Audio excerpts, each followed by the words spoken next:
I'm back. Welcome to the Lion Tamer podcast, a sacred space for us girls to get together and celebrate our femininity, honor our uniqueness, magnify our power, talk about men. So this is an idea that I've had for a while. I want to have like a segment where we share crazy stories about dating. I mean, online dating has changed the game, and it has opened the door for us to experience some really stupid shit. This episode is something I'm going to do regularly. I'm not sure if I'm going to do it every week or once a month, but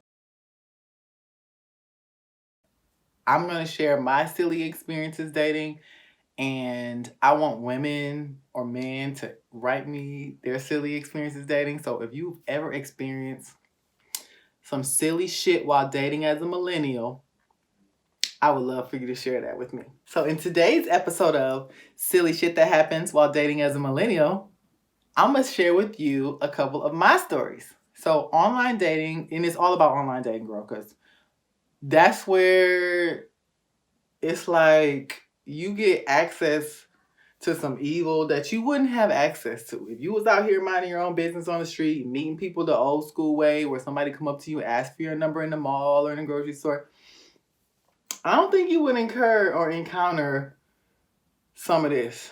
In today's episode of Silly Shit That Happens While Dating as a Millennial, I want to share with you guys two different experiences that happened like simultaneously. I had made up in my mind, a couple of years ago, that I wanted to try dating outside of my race. Specifically, I wanted to date a Caucasian man. I want to date a white man, and I hadn't had experience where white men were approaching me out in the world like normally. So I did some research. I Googled how to date a white man. Okay. And when I Googled how to date a white man, this site popped up. And the site was like, well, this is the number one place for black women to go to meet white men. So I go set up a profile on this site. And it was from a reputable site, mind you. Like the little article was from Men's Magazine. So Men's Magazine had listed out these top sites for interracial dating. So I picked the top one, number one site, and went to the site, set up my profile. Within like 20 minutes, I had two messages. The two messages were from two black dudes. I'm like, oh my goodness, here I go. I'm trying to get away from brothers, and 20 minutes on an interracial site for black women to meet white men is two black men in my inbox, okay? I should have just knew. I should have knew then, but you get what you get, and I'm about to tell y'all what happened. It was a complete waste of time and pure fuckery. First message. Both of the men, profile pictures, very attractive, right? I'm engaging both at the same time. But the one dude, we got on the phone immediately. Like, he was like, I want to talk to you on the phone. So we talk on the phone. He lives in Miami. We hit it off. We talked on the phone for like an hour. Great conversation. Seemed articulate, educated, successful, kind. So we would just kept talking on the phone for like 2 weeks. Beginning of the first week, he was like, he's flying into Houston. He has an 8-hour layover. He did it on purpose. He just wanted to meet me in person and see what's up, make a connection to see if, we really have something in person. I'm like all giddy, because I'm like talking to him every day, texting and calling every day on my lunch breaks at work, talking to him. I'm liking the vibe that we're having. We did video chat. He was who he said he was. Very attractive. Fine as hell. Fine, okay? The day of him getting into Houston, the day before he started kind of hinting at like some kind of like sexting, like, ooh, I can't wait to see you. You so fine. I just want to squeeze you, hug you. You could tell he was getting like intimate, different from like the platonic, jovial way we were talking before. So the day he gets to the airport, and then the hour of him getting to the airport where I'm supposed to be coming to pick him up, and then he starts texting me like, ooh, I can't wait to see you. And you could just tell he was like lusting after me, right? It still hadn't crossed the line yet. So I'm coming to the airport to pick him up. Intercontinental Airport to pick him up. Ooh, I can't wait to see you. I just been thinking about you. I just want to know how you smell and you just look so good. And I'm just like, ha, ha, ha, ha, ha, ha, on the phone. So he gets in the car. Soon as he gets in the car, like he gets in the car, he closes the door. I'm driving off. He's like, ooh, I just knew you was going to be fine. Damn, you fine as hell. I look over. This man has already got his erect penis out of his jeans and is jacking off in my vehicle. Less than a minute of being in my vehicle. Okay? So immediately I'm like in panic mode. We ain't even left the roundabout. You know, the circle when you pick somebody up out the airport and we ain't even got out the airport. I immediately just like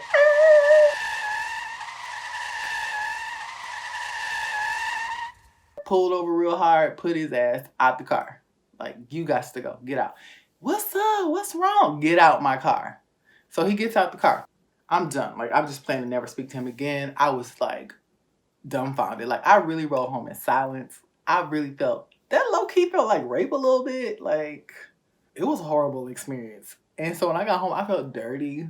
Like, I just scolded myself in a hot shower. I'm like, what did I do? Why did he do that? Like, I just was super turned off by him. I'm done. I wrote him off in my mind. Like, I'm never going to talk to him again. I'm never going to talk to him again. I'm never going to call him again. We're done. Meanwhile, I'm talking to the other dude on this site for white men. And he's another black dude. Now, he lives in Los Angeles. And me and him have been, like, texting more than we were talking on the phone during this 2-week period where I was, like, giving all my time and attention to this dude who I was talking on the phone with all the time in Miami, who flew into Miami, gets in my car and jacks off. Meanwhile, I'm still kind of, like, texting the other dude. So I want to see you in person before we do anything else. He had 1,000 excuses to why he couldn't FaceTime. It was always like, oh, I'm busy, I can't FaceTime right now. Oh, we just need to talk on the phone, this and that. So finally, he was like, listen, all of this, you don't have to worry about FaceTiming me. I'm gonna fly into Houston to take you on a date and just fly back out. You ain't gotta worry about FaceTime with me. You know, I'm an older man. He was 46, so he was like, I'm a grown-ass man. I don't do all that FaceTime and this, that, and the other. So I was kind of trying to accept that because when I tell you he was fine, he was like this retired football player. He was fine, girl. Like, from the pictures, he was like chiseled Chad. He was fine. He had planned this elaborate day. He asked me to let him know where the place that I wanted to get couples massages at, the best place for us to go have a lunch when I picked him up from the airport. So he was asking me what I liked. He made reservations for everything. So the day of, I'm already getting anxious because I have yet to FaceTime this man. I'm having a little anxiety. And I just, in my gut, felt like I needed to FaceTime him before this date. But we never did. We talked on the phone for hours. We texted and all of that. So when I go get him from the airport, I'm pulling up to the airport. I just knew he was a catfish, right? So as I'm picking him up to the airport, and I'm like maybe 40 feet from the person he said he's standing outside, and I'm like, that better not be him. That better not be him. Oh, that better not be him. I pull up.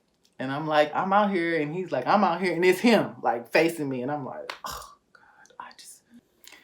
I'm trying to be cordial. I'm trying to be nice. You know, I just, like, whatever. We'll go to dinner. We'll go to lunch. We'll go to a couple of massages. And then I just know this ain't going to go nowhere. So, mind you, this is like maybe this is about 2 weeks after the last dude, right? That was a weirdo.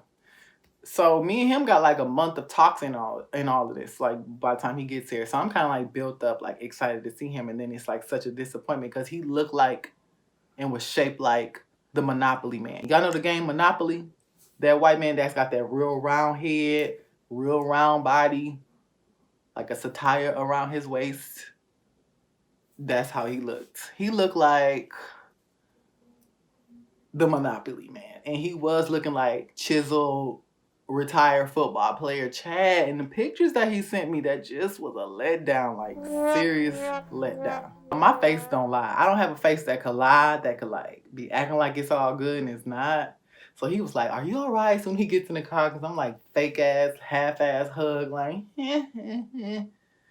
And so we get to the car, we drive into the lunch, it's a bright sunny day out. I'm like, let's go have lunch. Let me have some wine, child. Let me have some wine. You know, wine could help you calm your nerve, girl. I just needed some wine. I needed it immediately. We get to the restaurant, we're eating, and I just can't help it no more. I had to point it out. Right as soon as the appetizers hit the table, I couldn't hold it in no more. I'm like, your pictures are old. And he was like, what? What you talking about? This and this. I said, you don't look nothing like those pictures on your profile. And I'm not trying to be rude, but you also look older than 46. He was clearly turned off. He's like, first of all, I didn't even set my profile up. It was supposed to all be a joke. This girl told me I need to get online. She set the profile up for me. She put them old pictures up there. And I'm really 53. And she put up there that I was 46. I don't know why she put up there that I was 46. And I was just like... So somebody else set your profile up. That's supposed to be a joke. It was a joke. I just didn't know I was going to meet somebody like you. When I met you, you know, all this got serious and everything. And I didn't think it was going to be like that. And I was just like... I mean, I can't beat a dead horse. Like, I accepted what he said. And in my mind, I just knew I'm never going to talk to him again once he leaves. I just never going to talk to you again. So... we finished the lunch. He's turned off by it. So he started making little jabs. Well, you ain't no debutante yourself. You know, I'm used to dating women in their 20s. I only date younger women in their 20s. Oh, so you only date younger women in their 20s? I'm like, well, that's who will probably only date you for your money.